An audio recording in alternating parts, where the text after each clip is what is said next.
Thanks. Well, this is it. If you don't know, I'm going to make the announcement formally again. Today, this moment, this hour, sounds like a song, doesn't it?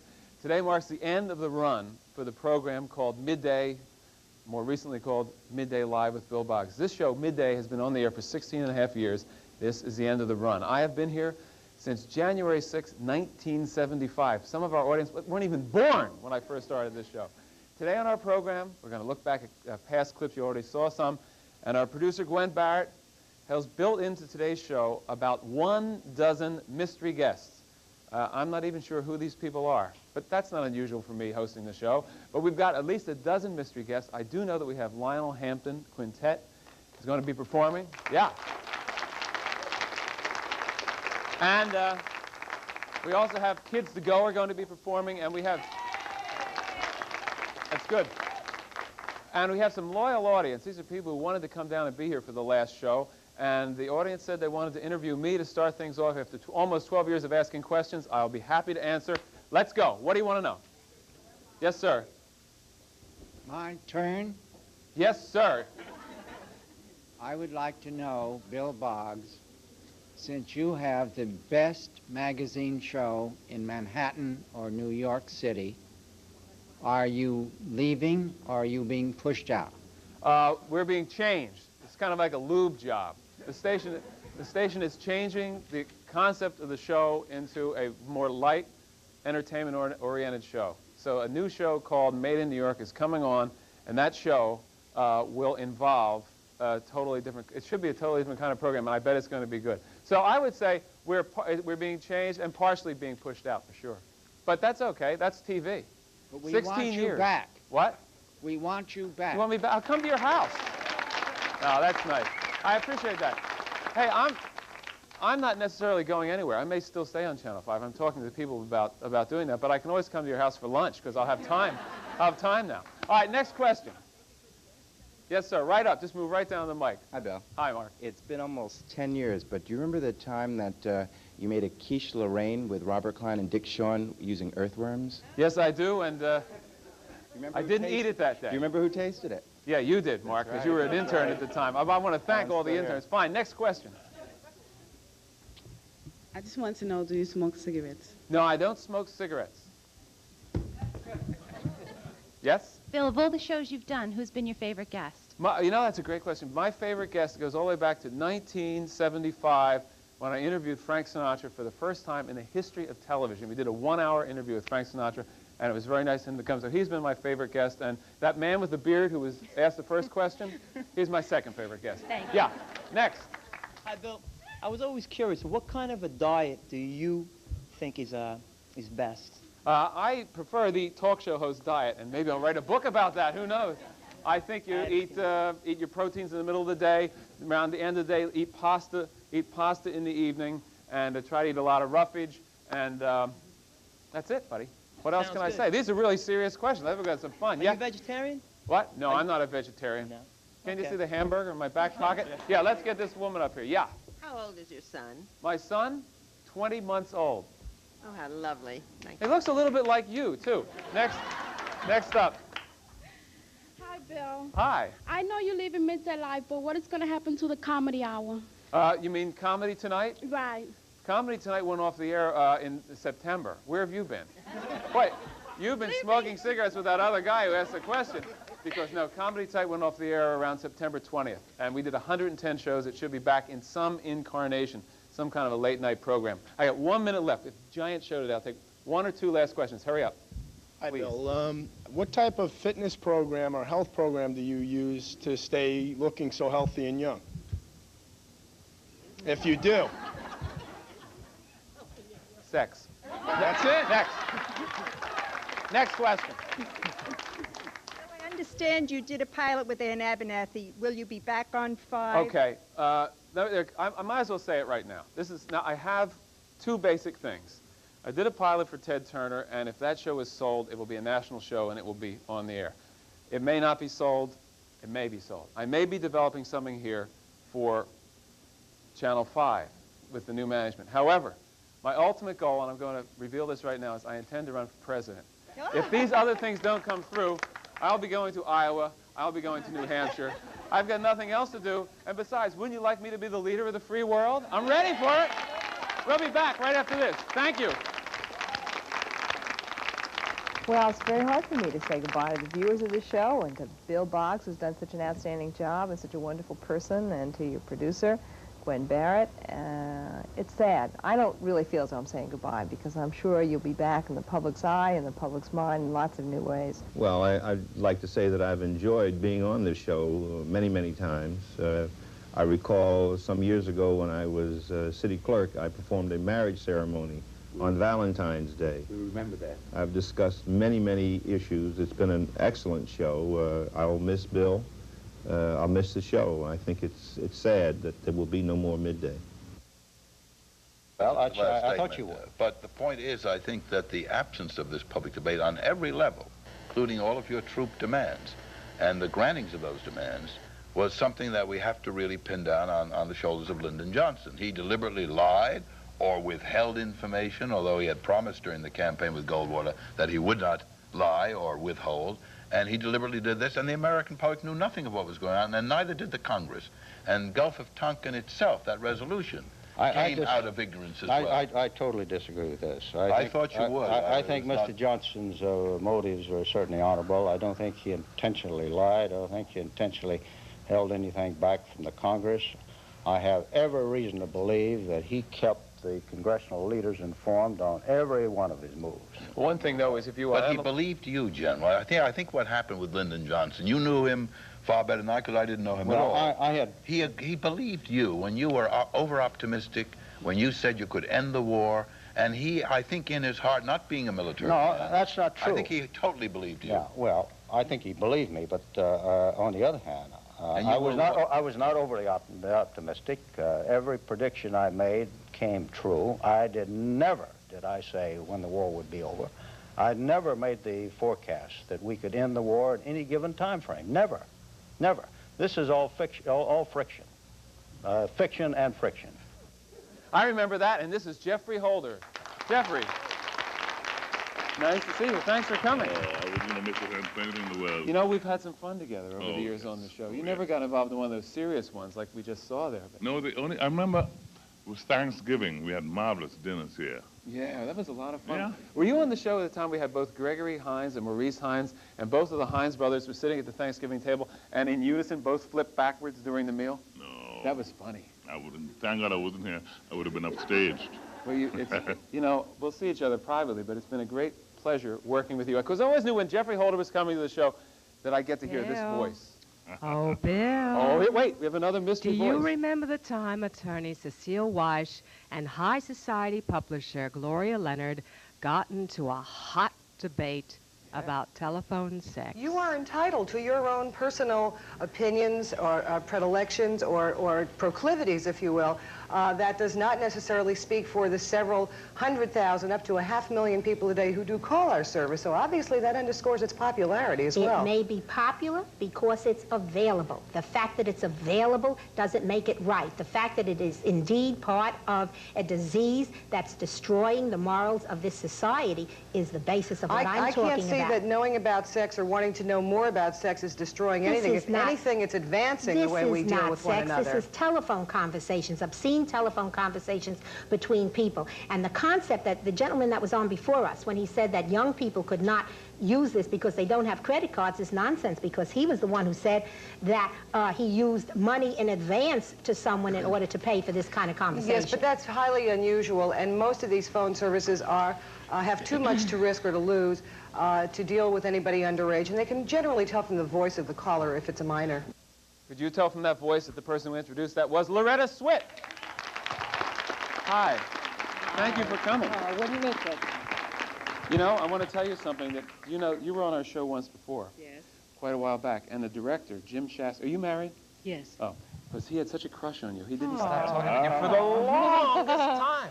You're leaving Edwin Drood? Yes, tomorrow night. But you have a book coming out. What is that? I do. It's out, as a matter of fact. It's called A Needlepoint Scrapbook, and it's a sort of a part how-to and part memoirs, because as I started to write the book and describe the various projects, they reminded me of where I was in my career or my life, and I talked about that as well. So it turned into sort of an odd mixture. But it's mostly a how-to book for needlepoint Well, what's junkies. it called?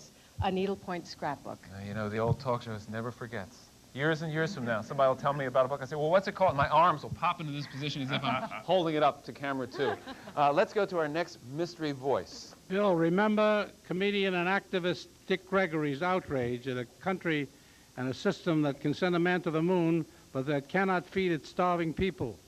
I do remember that. We've been told for so long that X amount of people will die from starvation that is etched into our subconscious memory bank, that if we said 28 people die every minute and someone said, fantastic, only 5 die every minute, we think we had a victory. See, there are certain God-given rights that we are all born with, and among those is the right to eat, the right to drink water, and the right to breathe air. That's non-negotiable. Now, I can negotiate, do I have the right to eat caviar and steak? We have enough technology. How can we have the technology to go to the moon, to go to Saturn and take a picture 1 billion miles away, but not locate hungry people and be able to wipe that out? And there is Joey Adams. Hello, Joey. Step over here for a second. Pleasure to be here. It's always been a pleasure having you on the show. I brought my hat and coat. I didn't Why, want to leave Joey? it because I've been on your show before. Joey, listen, you're the last mystery voice in this segment, and I want to just give you 30 seconds to tell a joke. When I first met Joey Adams, I told him when I was a little kid in the Cub Scouts, I was reading his Joey Adams joke books, and I'm happy that you and I are still alive to talk about it. I'm sure somebody read it to you. Yeah. It was in English. Give me, give us, you once said if I give you any subject, you can give me a joke. How about goodbyes? This is a goodbye day. Well, with the greatest pleasure in the world is to say goodbye to you. He did it. All right, I thank you. We'll see you later in the show. We'll be back with more of the same right after this. I just want you to know that President Reagan called. It's hard to really contemplate having television, Midday, without Midday Live, without Bill Boggs. It's been a very vital part of the life. Important issues have been discussed over the years. Important players and personalities, people who relate to the decision-making in the life of New York, have been an integral part of Bill Boggs' program in Midday Live. So I'm saddened to see the show go, and hope that somehow Bill and everybody associated with the program or format, might return somewhere, sometime in the future.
It don't mean a thing. If you ain't got that swing. You got it. Boy, you still got that swing. I love that song, Lover. Why quarrel when two lips of Carl want to kiss? Oh, boy, I didn't know all Well, of you that. don't need the lyrics, man. You got everything in front of you. It's great to have you back. First, I always was grateful that you came to our very first Midday show in the new format with the new set. Yeah. By the way, before the show's over, I think I'm going to get these Venetian blinds up. Do a little house cleaning anyway. Yeah. And I understand that you're going to be at Town Hall. Is that correct? Yes, we'll be at Town Hall, and we're looking forward to, we'll invite all the people Oh, I to come invited. down. Is there any special date on the Town Hall gig, or you're just going to be there for the next several years? Have you got that date? Have you got that date? Have you got that date? The 12th. The 12th. December. December the 12th. The 12th. Yeah, well, my big 18-piece band, and we're having a lot of wonderful soloists. Good for you. Danny Mixon, Jimmy Ford, Leon Dorsey, also Doug Miller, and Benny Crucho, and Richard Price. All the guys. Listen, it sounds good to me. I understand. Gwen Barrett told me that you're going to the White House. Yes, we are. Right after doing Midday today, Ronald Reagan needed someone who was on the show to tell him what it was like because he couldn't watch it. So he said, we'll get Hamp down here. He's got some good vibes in the White House for a change. So when are you going down? We're going down on the December, what's that, the 9th? Yeah, December 9th. Well, that's soon. Yes, yes. That's actually something referred to as next week. Wood drew from her own experience as a child star in order to give the up-and-coming Brooke Shields some heartfelt advice about her career. I do remember. Never studied acting, and I was wondering about any thoughts you have about that, the question of whether or not she should or should not study what she does so well naturally, you know? I wouldn't think so. I know that when I first started out, my mother asked the director, Irving Pitchell, when I was 5 years old, whether, you know, he thought that I should be given acting lessons. And he said, no, that's the last thing you should do, especially with children. Maybe when somebody's older, but you know, kids are very instinctive usually, and left to their own devices, they will usually respond in a very natural way. Can you give Brooke any advice about how to deal with leading men?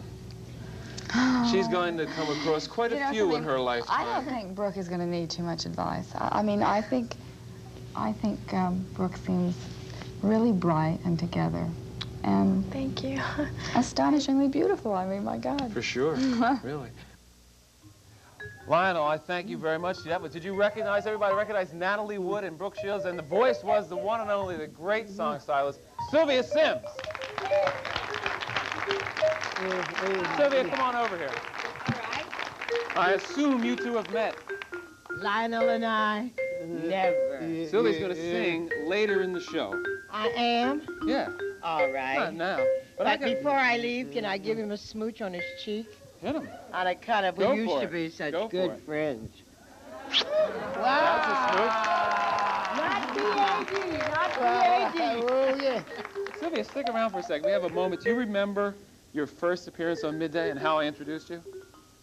Yes, I do. It's funny. Somebody wrote a card. Somebody wrote a card that said, she's a very good friend to Frank Sinatra. That's how you were introduced. And other stars. And I thought, holy mackerel, if this is what I have to live up to for the rest of my life, who are the other stars?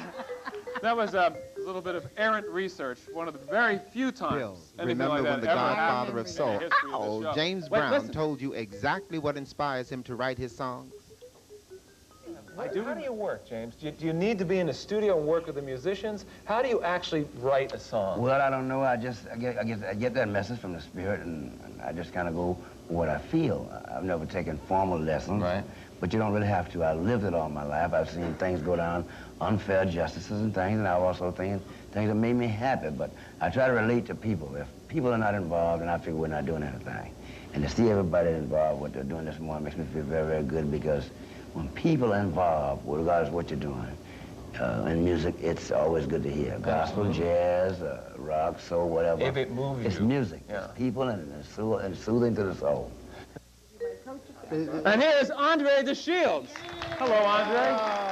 How you doing? Very well. How are those? Always good to see you. Hey there. Thank you. Hey, Andre. Brother Hampton. Yes, sir. How's everything? Everything is cool. Ooh, I knew that. It's cold outside, baby. Listen, I'm always happy when I can get the guests to interview each other. It's less work for me. Actually, this is my girlfriend here, you know. Where'd you two meet? Well, we meet in the makeup room a lot. I often... I have something to tell you. I did not know. I didn't have my eyes in. Right. And I was getting ready to leave, and this gorgeous young man stood there. I was coming out to the studio, and this gorgeous young man stood there, and I said, "Would you hold my coat for a minute?"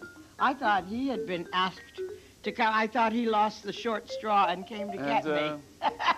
And I said, absolutely, because my mother always taught me, a lady's wish is my command. Ooh. That's right. Keep that in mind. I do. I intend to make certain of it after Say, the Bill. show. Listen. Bill. Yeah. Do you remember this hot debate? Community activist Meg Cates took on the rights leader, gay rights leader Buddy Norrell, while sex therapist Shirley Sussman and Councilman Miller Deere looked on. It was about hot. the gay rights bill. Do you remember? I do. Watch this. They were shouting at the City Hall last year, "We're going to get your children," to the straight people. I am not full of sir. And let me just say something else. On the steps of City Hall I was 2 years there, ago, and I was part of that Hold on just a second. It's First, 2 years let's ago. hold it just a second. Hold We on. can't have My life was threatened profanity by here one on of the these show. leaders of your My life movement. was threatened many Hold on times a by moment. your Now, hold people, on so just a what? moment. I was told that they knew about how many You're a operations. Hold on a second, buddy. Let him continue this way. Hold on. He's doing a good sales job Hold for on his a people. second. I was told they knew how many operations I had, what the state of my health was, and if I went into I think the we're getting hospital, I far would too not come personal out. on this program. And Listen, you- first, but you could hold not on. bludgeon Will the everyone, Supreme Court. Meg, please. We're going to take a break. Now, we're going to continue this for another segment. I want to assure our viewers of one thing. I'm going to tell these guests not to use profanity in the next segment. And if they do, I'm going to take them and I'm going to personally escort them off the set. They're not supposed to do that.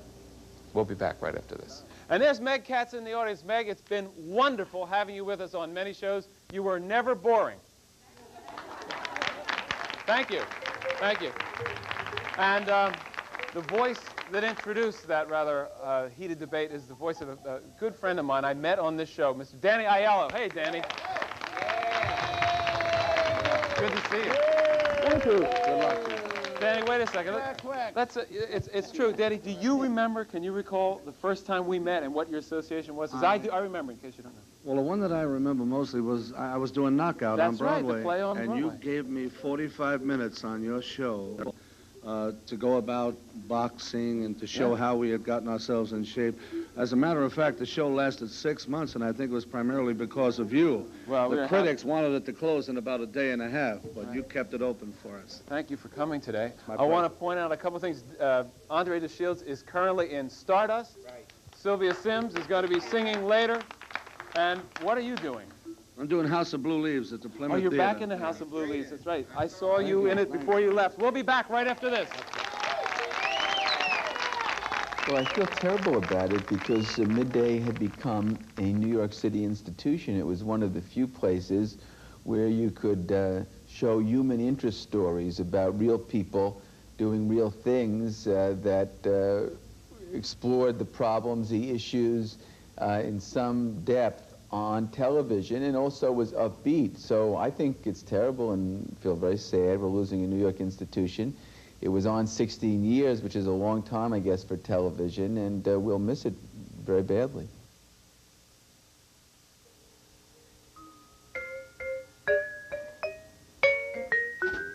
I fell in love with you first time I looked into them their eyes. You've got a certain cute way of flirting with them their eyes. Baby, they make me feel so happy. They make me feel so blue. No stalling, I'm falling in a great big way for you. You started something, my heart started jumping to them their eyes. You better watch out, you old brown eyes. If you're wise, are they brown? I know, no lies.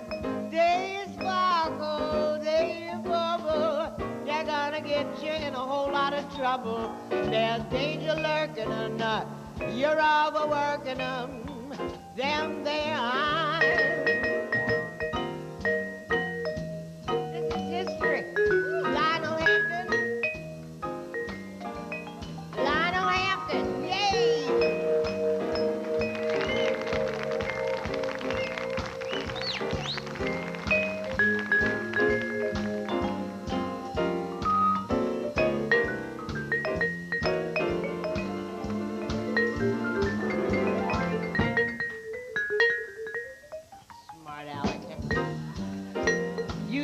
something, my heart started jumping to them their eyes.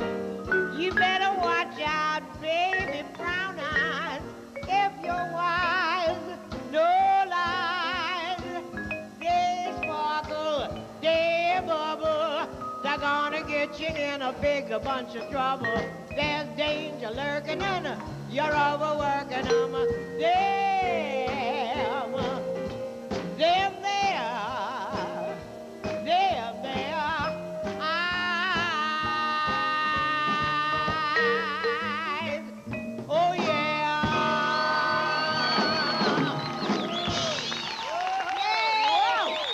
I love that.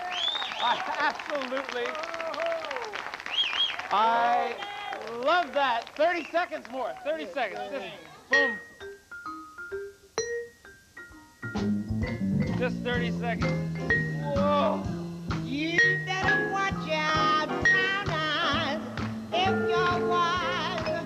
No lies. Oh, honey sparkle, we are the bubble. They're gonna get you in a big bunch of trouble. There's danger lurking and you're overworking them.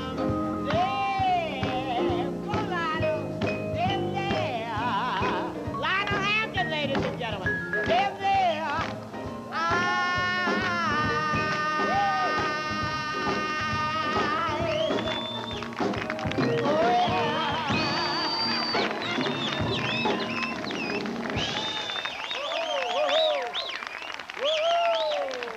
One of the great kings of swing, Lionel Hampton, and his quartet here, Sylvia Syms. That was wonderful. Yeah, thank you.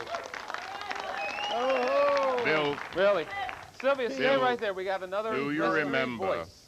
that powerful show you devoted to the Vietnam veterans on the 10th anniversary of the end of the war? Oh, yeah. And veteran Ron Kovic spoke about the war experience. You know, I'm sitting in this wheelchair and I'm getting myself out of my bed like Matt and many of the others every single morning. For the rest of our lives, we get into these chairs and we go down the streets of America. We know what war is. Many of us still have nightmares at night. Many of us have to carry the wound of that war with us for the rest of our lives. 500,000 Vietnam veterans still suffer from delayed stress syndrome. What I am saying is that the American people must realize that war is a very painful thing, and we don't want war. I think that if we... And Ossie Davis, the voice. Hey! Oh, ho, ho! Yeah! You're not Rappaport, right? Not Rappaport. It's not Rappaport. It's Ossie Davis. Ossie, since we're doing our last show, let me just say that every time I knew that you were going to be with us, I always anticipated a man of intelligence, a man of sensitivity, and one of the truly great actors. And it's been a pleasure for me to meet people like you over the years. Thank you so for much, coming. Bill. Thank you. Thank you. I couldn't say it better myself. Well, one of the things... Well, you know, you were behind me writing it out for me. I understand. No, I do want to thank you for the opportunities to discuss some very important issues and other things. You gave my mother a chance to appear on television, for which we both are still very grateful. Thank you, Bill. Oh, Ossie, thank you very much. Let's go to... Let's go to another mystery voice. Bill, remember when Midday decided to give the Chippendales a run for their money and created their own version of this popular act, the Middales? Yeah, I remember that, and I know this is the moment we've been waiting for. Let us now, by moving all this beefcake on the front row, reveal the Middales. Guys, hit it for us.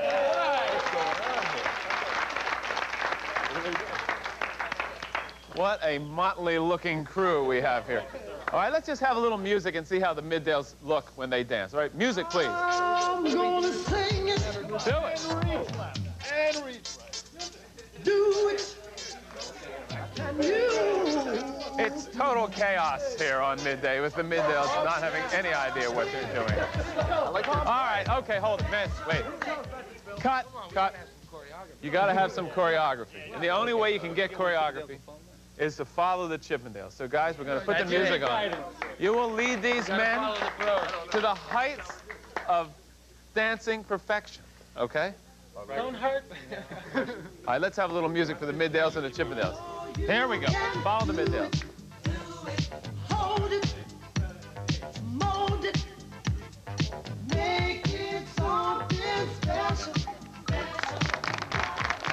And that mystery voice belonged to really one of the most beautiful women in the world, Carol Alt, with us. Carol. I know this is an occupational hazard. Thank you for coming. Let me grab my microphone. Carol, I'm trying to think of the first time you were ever on Midday. Do you remember? Actually, the first time I was on Midday, you were on vacation. The second time I was on Midday, we sat together and talked. I shouldn't have taken that first vacation. I know. I was very upset. I said, where's Bill? How's the hubby? Oh, fine. Hopefully he'll be playing again. Well, as I know, we want to wish him well. Ron Gretchen, the husband, is out with a little bit of an injury. Yes, a little bit. Broken foot. It's tough for a hockey player to have a model could get by with a broken foot. But, Carol, I want to thank you for coming. Oh, I wouldn't have missed it for anything. Really? Believe me, yes. Are you Maybe kidding? we'll have our own little show together someday. I wouldn't I'm mind. up for it. Okay. The next person is, here we go. I will miss you like hell. It's not And Ricardo I will Montalban. have memories, great memories, too. That's Victor Gil De LaMadrid, our features reporter. Wow.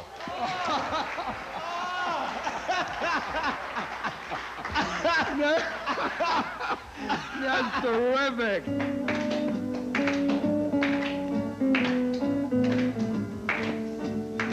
Do you know what loneliness really is? I do. Loneliness can be devastating, especially for the elderly. But there is an alternative. These people here found it, and so can you.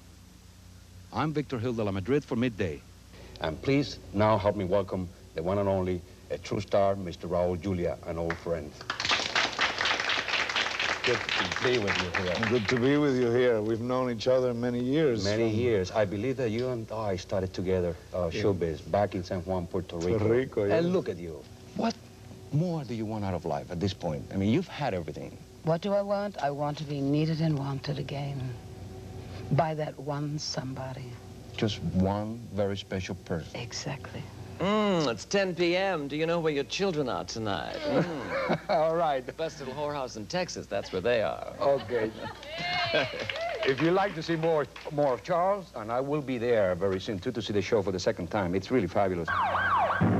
It was a stable and prosperous community right up to the 60s when the ravaging fires began to destroy people's homes and businesses at an alarming rate. They all fled, nearly 500,000 Jews. It is a common and painful experience shared by millions of people, animal lovers, who become so attached to their pets they could almost die for them. Flamenco Puro is 100% terrific. The New York Times. Flamenco, as you've never seen it, stunning and raw. All the best critics said it, and so will I. It's a tremendous show. Now, this is what I call being true to tradition. I'm Victor Gil De LaMadrid for Midday. And for 10 years, Victor has been doing all kinds of interesting feature reports with a unique personality. Let's have a thank you for Victor Gil De LaMadrid. Victor. You know, I have to tell viewers, this is funny. When Victor first came on Midday, Paul Noble said to me, you can never call him Victor because of the Hispanic credit or something. So I immediately said, this is the man you can't call Victor, Gil De LaMadrid. That's right. It has been a great pleasure working with you, Victor. It's been so swell. I'm choking, really, because I'm very emotional about these things, and I'm going to miss Gwen, you, and everybody, although I hope that I'll be around to see them on a daily basis. Well, if not, we can always work with Lionel on the road, Victor. You can dance and I can sing. Well, no problem. We'll be back right after this. Victor put together a special piece, and we're going to see it. Hit it.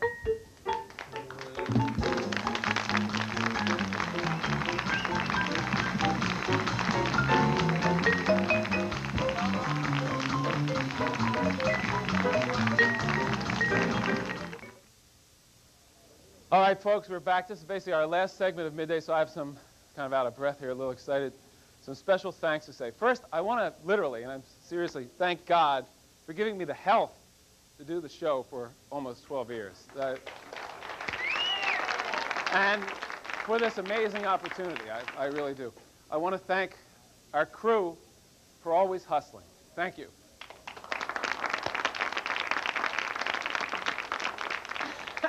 I want to thank every intern we've ever had from day one, many of whom have gone on to do some great things and others not. and that includes Frank Barron. I want to thank Paul Noble for really being, in a way, just always a galvanizing force and a caring force behind the show. Paul, just step out here. Our executive producer, Paul Noble. I want to thank Rod Friedman. Hi, Paul. Paul really always loved Midday. I want to thank our hard-working producer, Gwen Barrett. Gwen.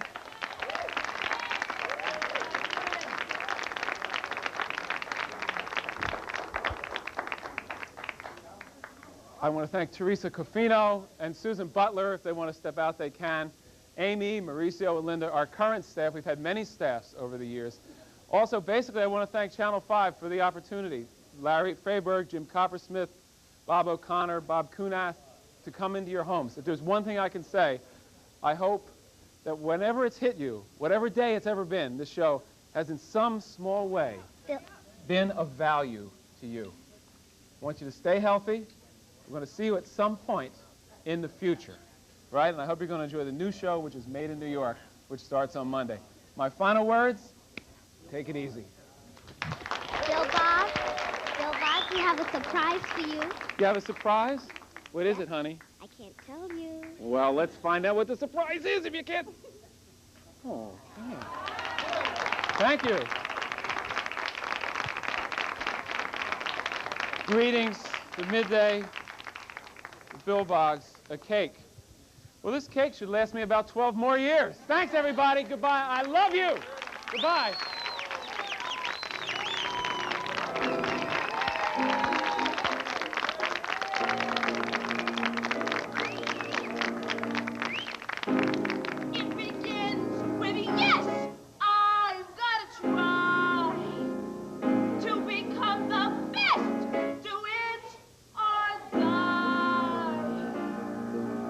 The world.